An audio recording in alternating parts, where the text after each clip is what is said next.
By the way, let's get Dr. Doug Rockey on today. That's our answer. Nuclear physicist, get him on. Boom. They covered that up and tell the troops it's okay to use, when before 1991 they said it was deadly and the troops couldn't use it. They don't care. They will cover up the magnitude of this. We have seen 2 giant nuclear reactors blow up in spectacular mushroom cloud events. And the media is buying the Japanese government, who's already been caught lying ad nauseum statement that they don't think any radiation's been released. Give me a break. And they are going to sit here and spin this like it's no big deal. Radiation from Fukushima would take 7 days to reach U.S.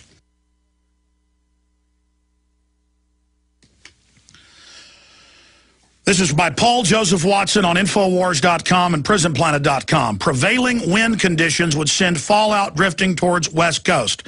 Radioactive particles from the stricken Fukushima nuclear facility, you mean the exploding facility, would take around a week to reach Alaska and 11 days to reach Los Angeles, according to AccuWeather analysis, which highlights the fact that prevailing winds over the region would send any potential fallout from the crisis-hit plant drifting towards West Coast cities in the United States. And then we have a Fox News clip with a nuclear physicist saying the same thing, in case you don't want to believe AccuWeather or us.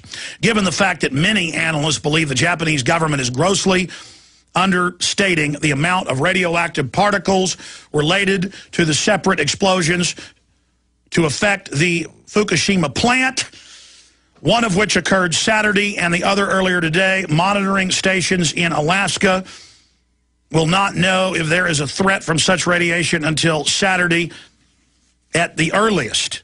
Some estimates I see are 3 to 4 days. An AccuWeather.com analysis highlights how prevailing wind trajectories would take the radiation from a westerly direction. They say westerly, but it's really easterly direction, but towards the west coast of the United States. A typical wind trajectory across the Pacific is westerly. Again, that's generally towards the west, but it circles east. So that's how you can use east or west as the term. But the point is it goes east to west, and we're east of it.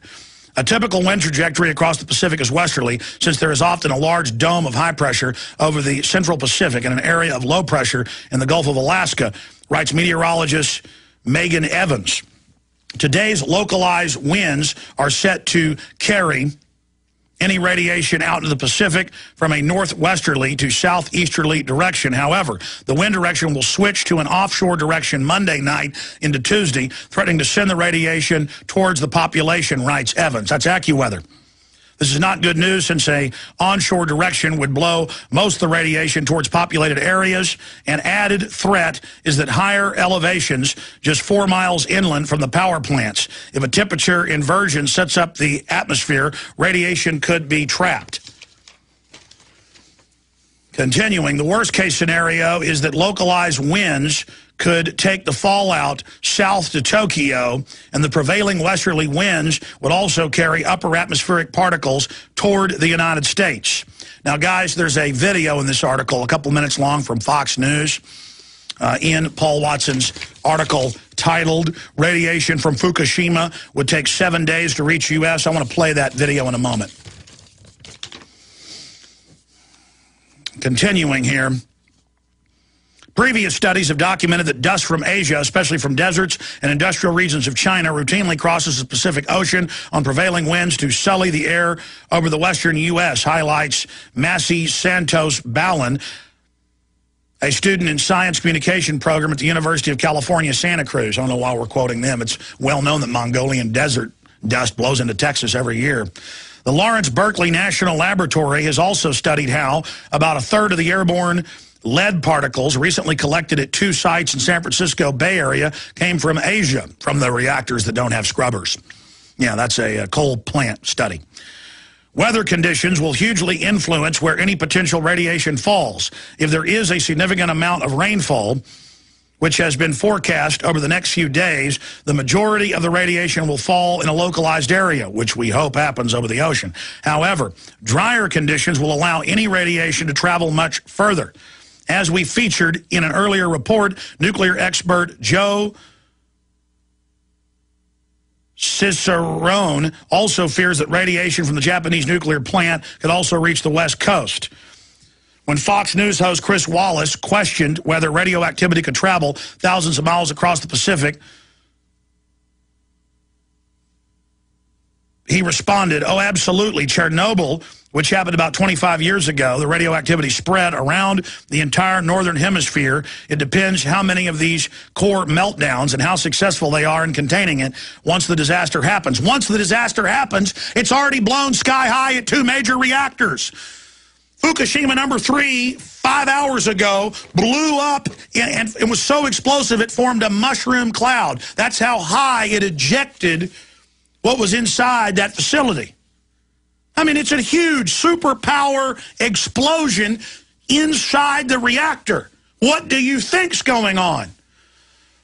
And I'm trying to be calm here. I am just sick and tired of the media Friday and Saturday saying, oh, there's no meltdown, there's nothing happening. No, there was just all these radioactive isotopes being picked up all over Japan and off the coast. Okay, ladies and gentlemen, now, again, I am very fired up here because I'm working behind the scenes. Conservative estimates are 100 to 400 times the amount of radiation was released from Chernobyl in 1986 in the Ukraine outside Kiev than was released at Hiroshima individually or Nagasaki. 100 to 400 times. Wikipedia says 300 to 400, correct? We'll put that on screen. I don't normally trust Wikipedia, but they have a link to a university study. So we'll put that on screen for folks. Now, that's the issue. Nukes don't put off anywhere near the radiation an actual nuclear bomb or warhead compared to a reactor. Reactors are dirty when they melt down. Now, the issue here is Fukushima 1 and 3 have blown sky high. There's 4 more reactors inside the Fukushima facility there on the northeast coast of Japan. Do you read me, ladies and gentlemen? Undoubtedly, they were already having meltdown problems at the others. What do you think another plant inside the facility blowing up is going to do? Hell on earth is the headline from the London Guardian. Chernobyl was the world's worst environmental disaster 20 years on. John Vidal reports on the cleanup, the false medical records, the government cover-up, the communities that refuse to leave, and the continuing cost on the people of the planet. For the next 10 days, Chernobyl spewed the equivalent of 400 Hiroshima bombs worth of radioactivity across 150,000 square miles of Europe and beyond, and it goes over it. 20 years ago today, a Ukrainian radio engineer was horrified when reactor number 4 at Chernobyl nuclear power complex exploded, caught fire, and for the next 10 days spewed the equivalent of 400 Hiroshima bombs worth of radioactivity across 150,000 square miles of Europe and beyond. Now, that's the London Guardian. I am that DeCurt. He's doing a story on this right now. Yeah, that was in 2006 that they reported on that. Now, on the 1986 Chernobyl event. Now, that's the news. The big issue is they tried to lie and say 1 didn't melt down. Now they admitted it melted down, but they're playing down the radioactive fallout. Now 3 has blown up. 3 has now exploded. 3 has now gone sky high, thousands of feet in the air with the guts of the reactor. You see the containment facility blow out.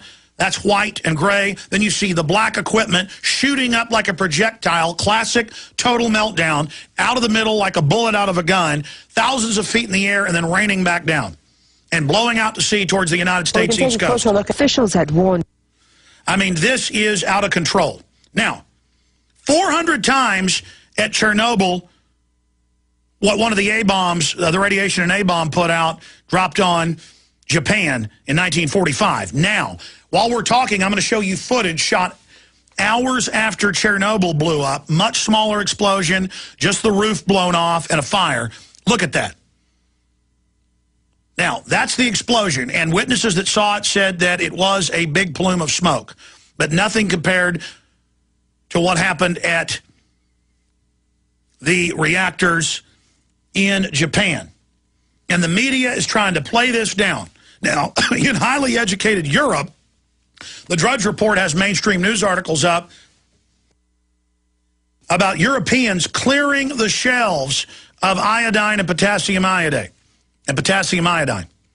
They are clearing the shelves of it in Europe. And Europe, it has to go over all of North America first before it even gets here. They're going to get a lot less than we're going to get. But they are highly educated and aren't stupid.